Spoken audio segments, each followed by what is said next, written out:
Hola, soy la Basmati, de nuevo con vosotros. Hoy os voy a hablar un poquitín de Lanar, porque me estoy metiendo en camisa de once varas, porque Lanar es una cosa gigantesca, o sea, muy amplia. Y los mismos artistas de Lanar históricos, por decirlo de alguna forma, no les gusta hablar de ese concepto como un movimiento o en fin, voy a daros una pequeña, porque en realidad lo que tendría que haber hecho es, ¿cómo diría yo? Dar una aproximación teórica. Pero bueno, venga, voy a intentarlo a ver si. Y hablar de determinados, como hice el otro día con Richard Long o James Turrell, que son dos de los más importantes. Hay otros más. Creo que tengo que hablaros de determinados artistas y no sé si hablar de determinados artistas o hablar de la sensibilidad común. En fin, voy a hablaros un poquito y espero que os guste, ¿vale? Bueno, nos situamos en Estados Unidos en mayo de 68. Hay una sensibilidad común. Bueno, ya sabéis que, bueno, he de deciros antes que nada, que el Lanar se ubica dentro del minimal y del arte povera y de la desmaterialización del objeto artístico, ¿vale? Eh, He de deciros que, es que no sé, alguna vez oigo ruido en la puerta, que la historia del arte que ha estado marcada desde el Renacimiento por la perspectiva caballera, luego pasa por... hay un crack de esos puntos de fuga en La señorita de Aviñón y después he de deciros que en los años 60 con el concepto entorno, que es un concepto sociológico, hay también una ruptura.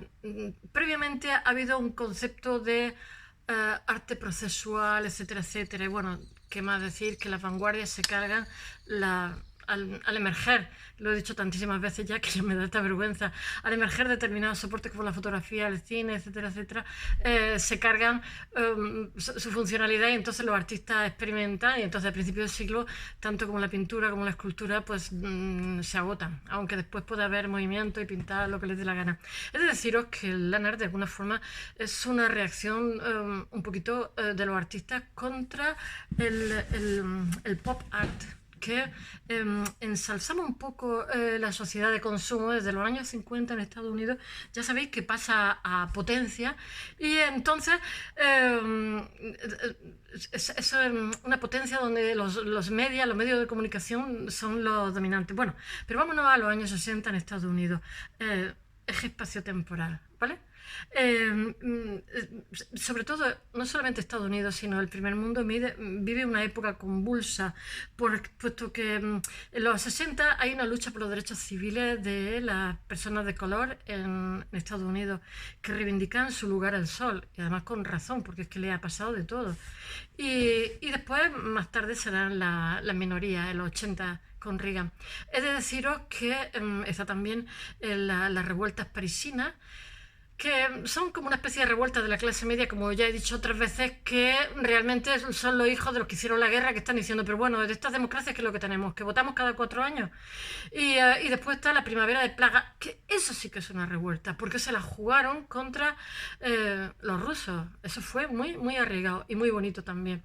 Bueno, ahí sabéis que hay una guerra fría desde los años 50 que enfrenta a los dos bloques y después y un desarrollo del armamento nuclear y también muchísimas experiencias en la Polinesia y todos estos sitios de explosiones nucleares que son terriblemente agresivas y contaminantes. No sé, también Estados Unidos está viviendo la época Nixon, que promete unas cosas y después, por supuesto, hace otras bien distintas.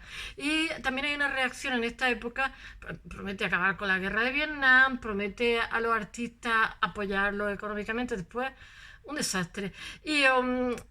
Porque después, a la hora de la verdad, lo que hay es un conservadurismo muy, muy, muy brutal y entonces culpan de alguna forma se les lincha moralmente al arte de vanguardia, de que su falta de valores, de que estén fomentando las revueltas, porque ya sabes que en San Francisco no solamente las revueltas fueron en París, sino también fueron en Berlín, fueron en Tokio, fueron en San Francisco, que son las ciudades más...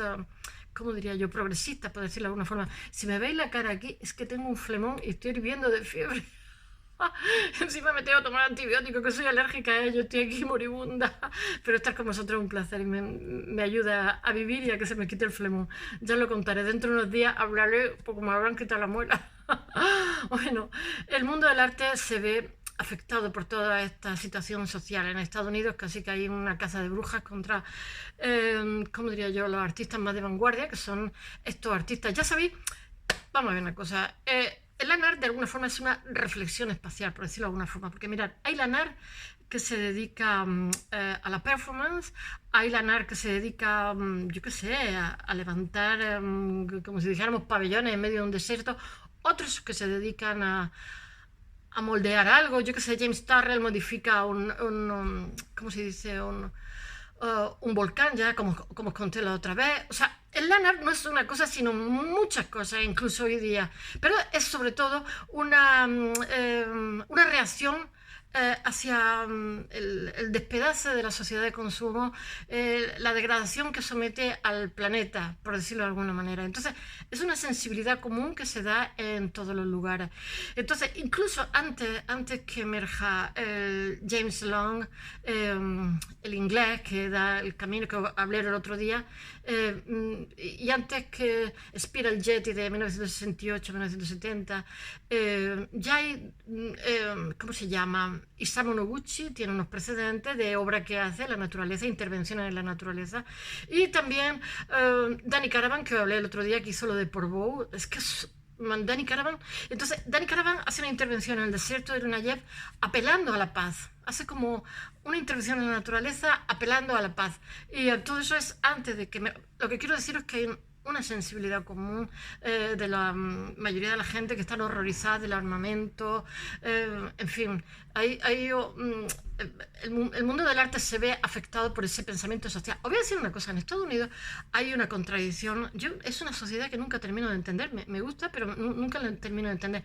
En los años 60 hay como también un optimismo, cientifismo, ¿no?, de que el hombre llega a la luna, de que la huella de Neil Armstrong, hay también como de que quizás existan planetas poblados. Recordad que está en 2001 la Odisea del Espacio, donde un astronauta entra en la cuarta dimensión y se ve a sí mismo envejeciendo, muriendo y a su vez como engendrado como un feto que va a ser el futuro. O sea, los agujeros negros. Hay como, por un lado, una ilusión de fe en el futuro con la ciencia y por otro lado, un grandísimo pesimismo por todo lo que está ocurriendo en Vietnam, por todo lo que está ocurriendo en las democracias que maltrata a sus ciudadanos, por decirlo de alguna forma. Hay un malestar que es global. Bueno, y en medio de todo esto aparece el LANAR, que ya se venía gestando, porque mirar una cosa, Minimal, una de las cosas con las que lucha es que no quiere que haya objetos artísticos, porque da igual quién seas tú como artista, da igual lo que hagas, porque al final haga lo que haga y sea quien sea y tenga la intención que tenga, eso termina en un circuito del mercado del arte y siendo adquirido por alguien con dinero que lo pone en su despacho o que lo mete en un contexto que nada tiene que ver. Entonces, ¿qué es lo que hacen estas personas? Pues lo que hacen es que, ya sabéis que ha emergido en los 50 el arte procesual, pues que es tan importante el proceso como el resultado. Y muchas veces lo que hacen es que al espectador le hacen que ayude, que intervenga, hay una interacción del espectador también.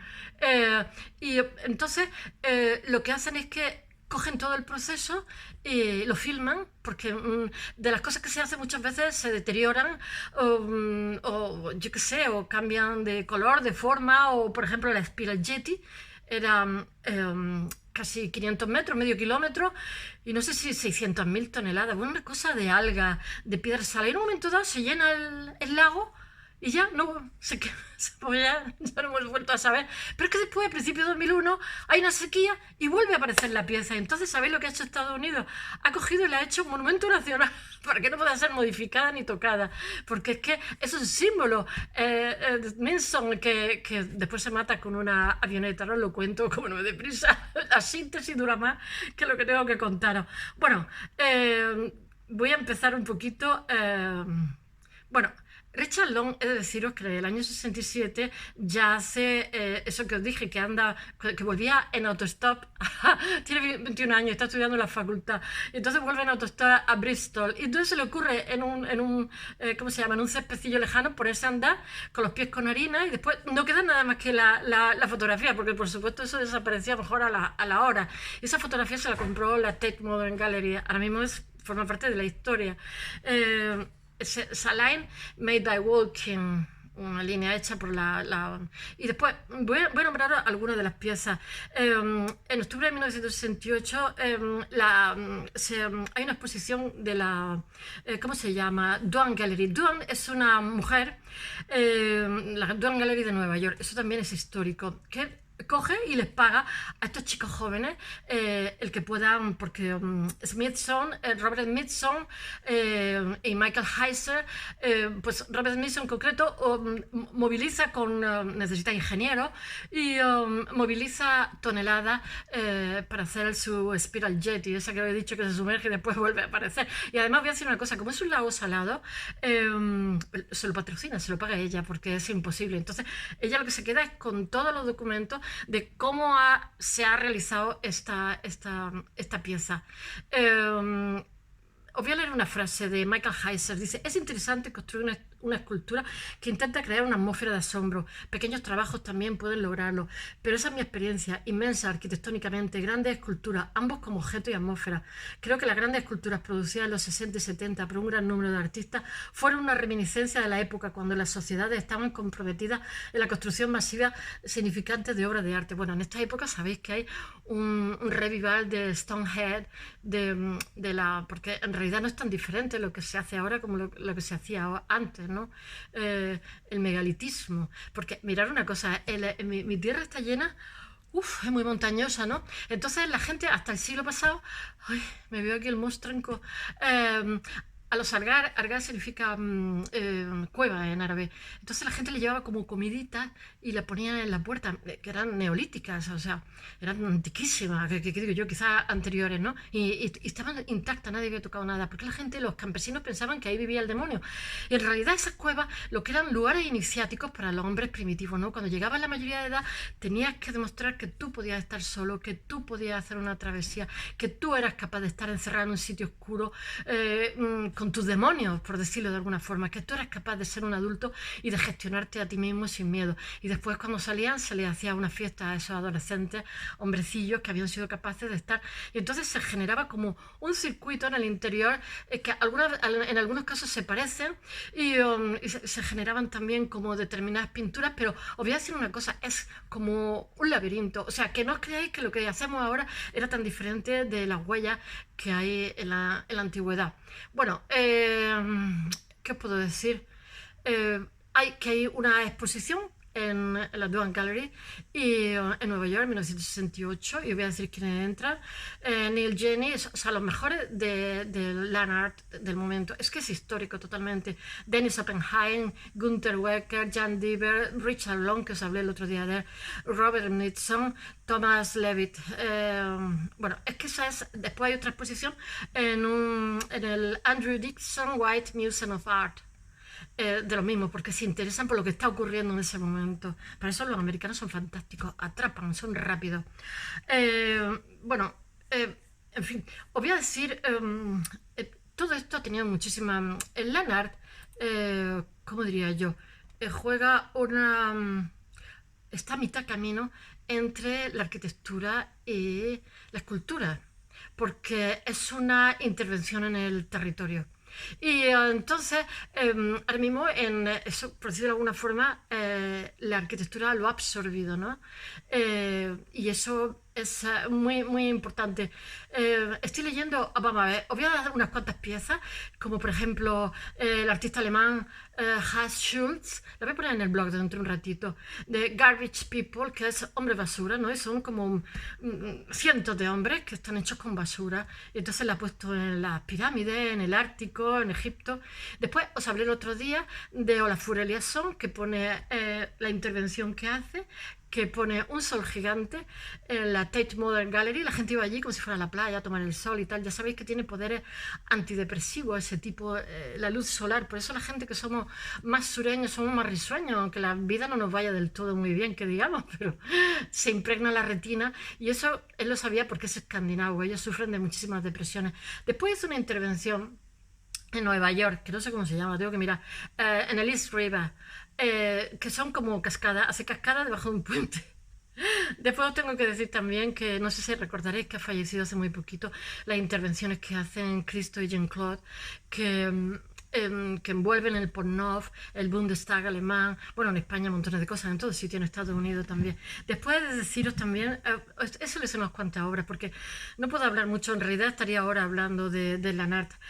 Nancy Hall lo que juega con unos tubos que los pone orientados de determinada forma para que se vea el solsticio y el equinoccio. Están alienados en un terreno. La puesta de sol, el solsticio de verano y el equinoccio. Y después estoy hablando, ¿cómo se llama? Richard Long, perdón.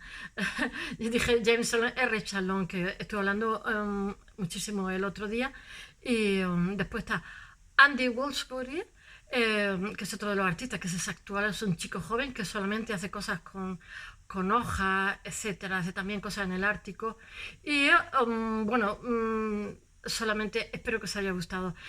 Esto hubiera tenido que hablar horas sobre esto, pero bueno, lo que haré será abordar determinados artistas, como por ejemplo Ana Mendieta o Mata Clark, determinada gente que quiero que los conozcáis porque os va a encantar. Solamente tengo un cuarto de hora para hablar de gente que se podría hablar días de ellos por lo maravillosos que han sido. Venga, that's all. Hasta mañana.